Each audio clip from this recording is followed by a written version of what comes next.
రాష్ట్రంలో విద్యార్థులు వారి తల్లిదండ్రులు గత ప్రభుత్వానికి ఉన్న తేడాను గమనిస్తున్నారని ఉరవకొండ మాజీ ఎమ్మెల్యే విశ్వేశ్వరరెడ్డి అన్నారు. అనంతపురం జిల్లా వైఎస్ఆర్ కాంగ్రెస్ పార్టీ కార్యాలయంలో ఆయన మీడియాతో మాట్లాడుతూ ప్రస్తుతం రాష్ట్ర ప్రభుత్వం విద్యార్థులు తీవ్ర ఇబ్బందులకు గురి చేస్తుందన్నారు. ముఖ్యంగా ఫీజు రియంబర్స్మెంట్, వసతి గృహాల్లో ఉంటున్న విద్యార్థులకు ఇవ్వాల్సిన బకాయిలు చెల్లించాలని ఆయన డిమాండ్ చేశారు.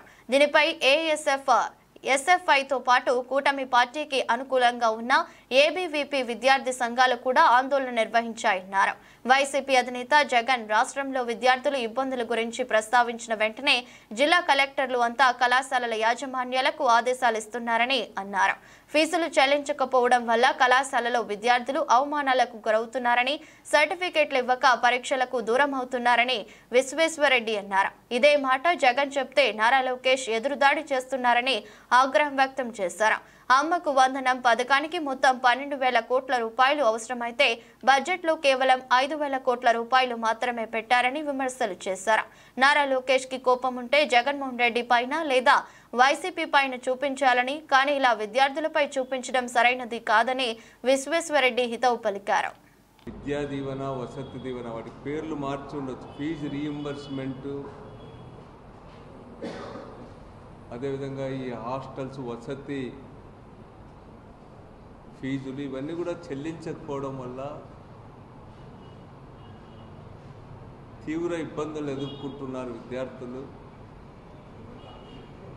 విద్యార్థులు చాలా చోట్ల స్కూల్స్కి వెళ్ళడానికి మొరాయిస్తూ ఉన్నారు, అవమానాలు ఎదుర్కొంటూ ఉన్నారు. కోర్సులు పూర్తయిన వాళ్ళకు కూడా సర్టిఫికెట్స్ ఇవ్వడం లేదని చెప్పి అనేక కంప్లైంట్స్ రావడం జరిగింది. వీటిపైన మొన్ననే మాజీ ముఖ్యమంత్రి జగన్మోహన్ రెడ్డి గారు రాష్ట్రంలో విద్యార్థులు ఎదుర్కొంటున్న సమస్యలపైన ప్రకటన చేయడం జరిగింది. వెంటనే విద్యార్థుల ఫీజు రీయింబర్స్మెంట్ బకాయిలు, అదేవిధంగా వసతికి సంబంధించిన బకాయిలు, వీటన్నిటిని కూడా విడుదల చేయాలని చెప్పి విజ్ఞప్తి చేయడం జరిగింది. ప్రభుత్వం, లోకేష్ గారు దీనిపైన ఎదురుదాడికి పూనుకుంటా ఉన్నాడు. ఈరోజు జగన్ గారు చెప్పింది 100% వాస్తవం. ఈరోజు దాన్ని బలపరిచే విధంగానే రాష్ట్రంలో అనేక జిల్లాల కలెక్టర్స్ యాజమాన్యాల్ని హెచ్చరిక చేస్తూ ఉన్నారు. వాళ్ళ కాలేజెస్ని బ్లాక్ లిస్టులో పెట్టాల్సి వస్తుందని చెప్పి, ప్రాక్టికల్స్ అలౌ చేయకపోయినా, లేకపోతే క్లాసెస్కి అలౌ చేయకపోయినా, వాళ్ళ సర్టిఫికెట్స్ ఇవ్వకపోయినా కఠిన చర్యలు తీసుకుంటామని చెప్పి ఈరోజు కలెక్టర్స్ వీళ్ళందరూ కూడా యాజమాన్యాల మీటింగ్స్ వేసి వాళ్ళకి హెచ్చరికలు చేస్తూ ఉన్నారు. రాష్ట్ర ప్రభుత్వం కూడా కలెక్టర్స్కి ఈ మేరకు డైరెక్షన్స్ కూడా పంపడం జరిగింది. ఇది వాస్తవం కాబట్టే రాష్ట్ర ప్రభుత్వం కానీ లేకపోతే కలెక్టర్స్ కానీ వీళ్ళు స్పందించాల్సి వస్తూ ఉంది. మరి ఎందుకు ఇంత జాప్యం చేసింది ఈ ప్రభుత్వం? ఈ ప్రభుత్వం పైన, ఈ ప్రభుత్వానికి ఎడ్యుకేషన్ పట్ల ఎంత నిర్లక్ష్యం ఉందనేటువంటిది దీనివల్ల అర్థమవుతుంది.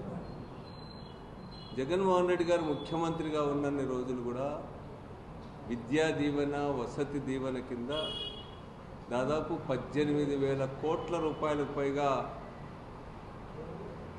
ఇవ్వడం జరిగింది. తెలుగుదేశం పార్టీ ఎన్నికల కమిషన్ కంప్లైంట్ చేయడం వల్ల అప్పుడు ఇవ్వలేకపోయినాం. మరి ఎలక్షన్ కమిషన్ కంప్లైంట్ చేసిన తెలుగుదేశం పార్టీ తాను అధికారంలోకి వచ్చిన తర్వాత ఆ రోజు నుంచి ఈ రోజు వరకు కూడా బకాయిలు ఇవ్వడం జరగల. ఈరోజు స్పష్టంగా తేడా కనిపిస్తూ ఉంది. జగన్మోహన్ రెడ్డి గారు ముఖ్యమంత్రిగా ఉన్నప్పుడు విద్యారంగం పైన అత్యంత శ్రద్ధ తీసుకున్నారు. విద్య అనేటువంటిది దేశ నిర్మాణంలో చాలా ప్రధానమైనటువంటిదని భావించి చాలా మానవతా దృక్పథంతో జగన్మోహన్ రెడ్డి గారు 73,000 కోట్ల రూపాయలు రాష్ట్రంలో 5 సంవత్సరాల్లో ఖర్చు పెట్టడం జరిగింది. దానిపైన ఎదురుదాడి చేసేటువంటి ఈ ప్రభుత్వం మొన్ననే విద్యార్థులు రాష్ట్ర వ్యాప్తంగా కూడా కలెక్టరేట్ల ముట్టడి లాంటి కార్యక్రమాలు చేశారు. అన్ని కేంద్రాల్లో కూడా పెద్ద పెద్ద ర్యాలీలు నిర్వహించినారు. వాళ్ళు ఈ సంవత్సరం నుంచే తల్లికి వందనం పేరిట చంద్రబాబు నాయుడు గారు అమలు చేస్తానన్నటువంటి దాన్ని ఈ సంవత్సరం నుండి అమలు చేయాలని చెప్పి అజిటేషన్ చేశారు వాళ్ళు. అదేవిధంగా విద్యార్థులకు ఇవ్వాల్సినటువంటి బకాయిలన్నింటినీ కూడా వెంటనే ఇవ్వాలనేటువంటిది, హాస్టల్స్ దుస్థితి పైన, వీటన్నిటిపైన రాష్ట్ర వ్యాప్తంగా ఏఐఎస్ఎఫ్ లాంటి సంస్థలు, ఎస్ఎఫ్ఐ లాంటి సంస్థలు, ఇతర అనేక సంస్థలు అజిటేషన్ చేశాయి. చివరికి కూటమిలో భాగస్వామ్యమైనటువంటి బీజేపీ పార్టీకి అనుకూలమైనటువంటి ఏబీవీపీ వాళ్ళు కూడా రాష్ట్రంలో ఈ డిమాండ్స్ పైన ధర్నాలు ఇవన్నీ కూడా చేశారు. గవర్నమెంట్ వచ్చిన 6 నెలలకే విద్యార్థి లోకం ఇంత పెద్ద ఎత్తున బజార్లలోకి వస్తాం. ఏదో జగన్ గారి పట్ల వ్యతిరేకతతోనో లేకపోతే వైఎస్ఆర్ పార్టీ పట్ల వ్యతిరేకతతోనో ఎదురుదాడి చేయడం అనేటువంటిది పరిష్కారం కాదు అని తెలియజేస్తా ఉన్నాం. విద్యార్థుల ఆందోళన వెనుకున్నటువంటి మర్మాన్ని అర్థం చేసుకోమని చెప్పి కోరుతా ఉన్నారు. ఇన్ని లక్షల మంది విద్యార్థులు అవమానాలు, ఆందోళన చెందుతున్నారంటే, వాళ్ళ తల్లిదండ్రులు ఇంత ఆందోళన చెందుతున్నారంటే ఇది ఎంత తీవ్రమైన సమస్య అర్థం చేసుకొని ఇమ్మీడియట్గా ఫీజు రియంబర్స్మెంట్ బకాయిలు, అదేవిధంగా ఇతర బకాయిలు అన్నింటిని కూడా తక్షణమే విడుదల చేయాలని చెప్పి ఈ సందర్భంగా కోరుతా ఉన్నాం.